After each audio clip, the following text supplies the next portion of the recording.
Right, ladies, we're going to make one more square just to make sure you've got it. When you're putting a lot of colour in, you don't need to do a pair of bobbins for each colour. That is a waste of time. So do your first cloth stitch, put your pin in. Get a bobbin that's got a very good head like this one, or a gimp bobbin's quite good, and pull off enough thread that you think will do the square. There's probably quite a lot actually, but never mind. It's better than being short. Wind an empty bobbin, which takes 2 minutes, and you know none of us like winding bobbins, so it's easier than messing about with lots of bobbins. Put your thread on. I think I've probably got enough here for 2 bobbins, 2 squares, but it doesn't matter. Double hitch at the top. Now hang it on your pair. Normally you would be going to cloth stitch that, but now your colour is going to become your worker. Here we go. Cloth stitch through, and as you know, you take in a pair each side until you get to the point, widest point of the diamond. Make sure you pull them down nicely. It makes such a difference if you pull your colours down so that they lay flat and they fill the space much better. Here, there we go. I've had ladies do this pattern. One lady did 48 variations of it, every single one different. The little dot in the middle that you can see means you can do a spider there instead, as we've done above. We can do cloth stitch in it, we can do half stitch in it, you can do anything you like. She made 48 different ones for her church bazaar, and the pattern wore out, so we gave her another one. Still taking your bobbins in. Make sure, of course, each pair is twisted before you start, otherwise it's just 2 pieces of thread, and 2 pieces of thread isn't lace.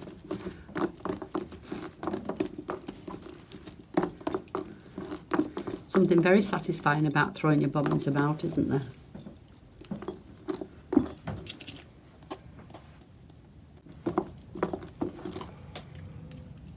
We're now at the widest point. Now we're going to go along, dropping out till we get to the bottom. And hopefully most of you remember what you do when you get to the bottom.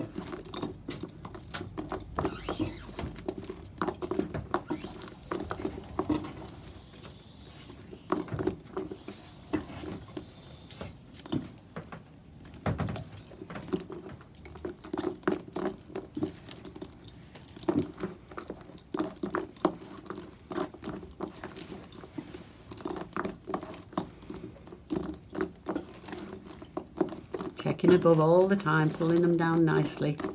You don't want them all bunched together.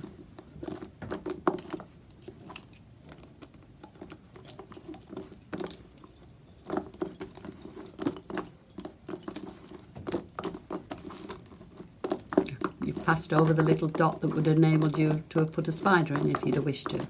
Again, pull them all down nicely.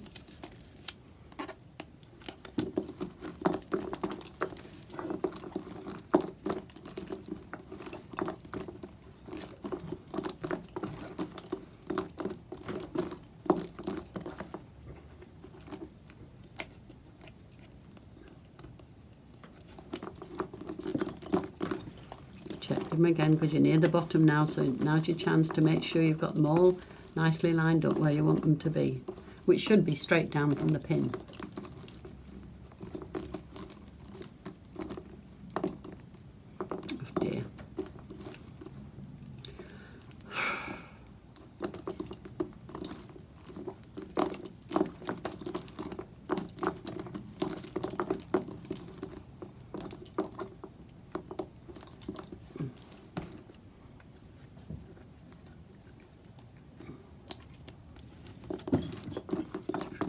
Make sure they're all nice and straight again.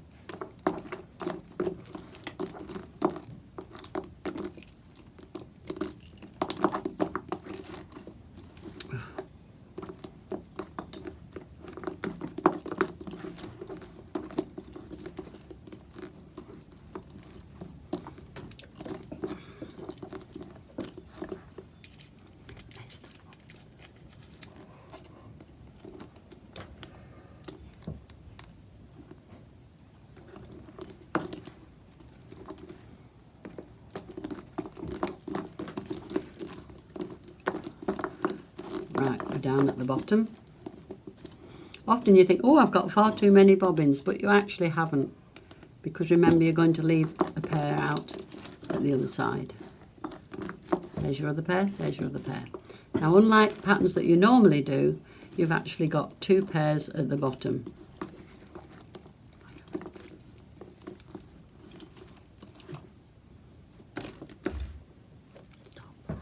I mucked up. Right, you've got 3 pairs. You've got your 2 that you started, which must always stay in your pattern. And you've got the colour that you no longer need. So let a bit of it out to make it easier for you. Tie it off once, tie it off twice, then get your 2 pairs and gently pull them up so it locks it in. Then cut it off. Now, while you're beginning at this, leave yourself plenty so that if you really made a mistake, you could always rejoin it to another pair of bobbins. And that's your square. Now, the last bit we're going to do today is to show you how I do my foot side on a simple bobbin, on a simple bookmark. So, half stitch, double half stitch.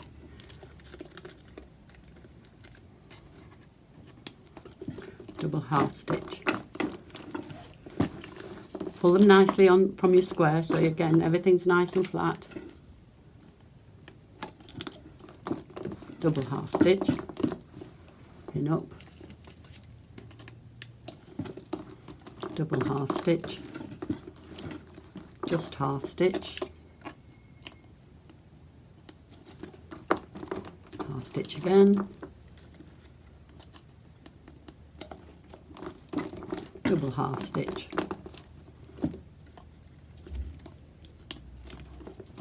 double half stitch. Again, making sure your pairs are pulled nicely and twisted, of course. Double half stitch, sorry, half stitch.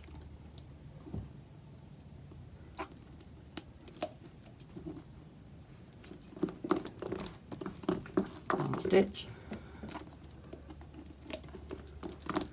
Half stitch. Double half stitch. Double half stitch. One more row. Half stitch. I can start taking some of these at the top now, which is what I mostly do. As you can guess, I'm not very good at videos. I've got a friend here who's helping me, so please be a bit tolerant for my mistakes. I'm good at lace, or not so bad, but IT, no, I rely on a friend. Double half stitch.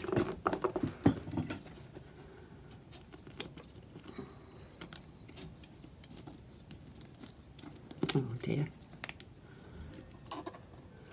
Right, we don't go anywhere else now because we've got to decide what we're going to do in the next square, and we'll do that another day.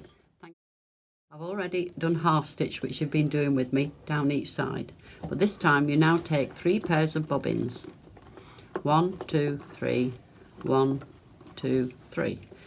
They have a twist in them already, but you have to have 3 twists in each pair. So 1, 2, 3, 1, 2, 3, 1, 2, 3, 1, 2, 3, 1, 2, 3, 1, 2, 3. My pin's not the right place. Now the idea is you've got to get the 3 spider's legs from the right onto the left. So you take the first 2 in the middle, cloth stitch the right hand pair way through the 3 legs, then give them a little pull out of the way. Then go back, take the second leg through the 3 pairs, always through the 3 pairs, not the one you put on the other side. And now one more. So now you've got the 3 legs that were on this side, on that side, and vice versa.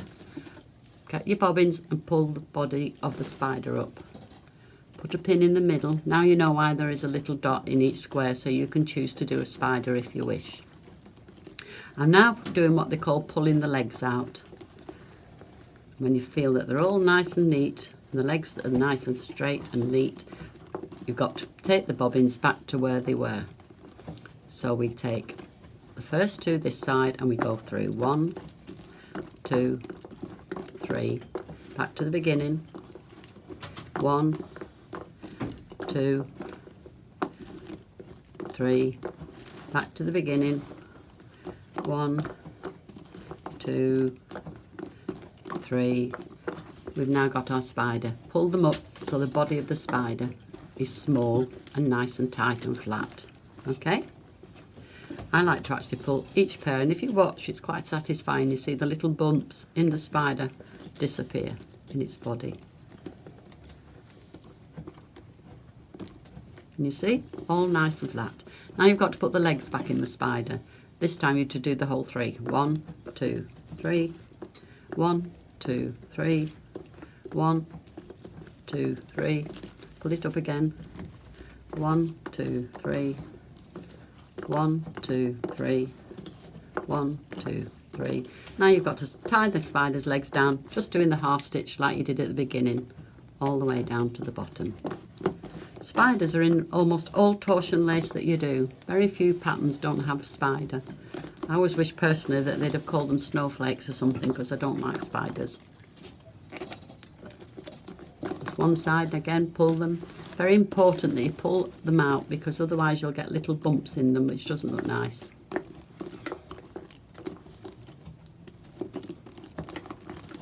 Okay, one done. Right, tie the divided leg down again.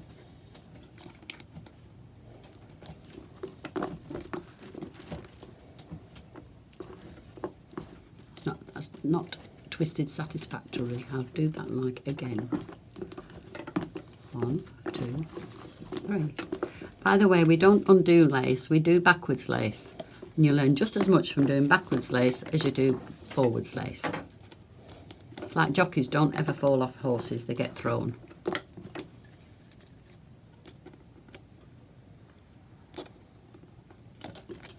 And the very last one at the bottom, both sides come together. And there's your spider. You can actually get patterns which are nearly all spiders, and they look really nice. Thank you for watching. Bye.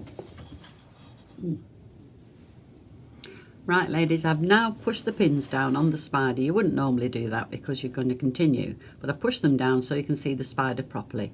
It's a very nice stitch, I think. Thank you. See you again.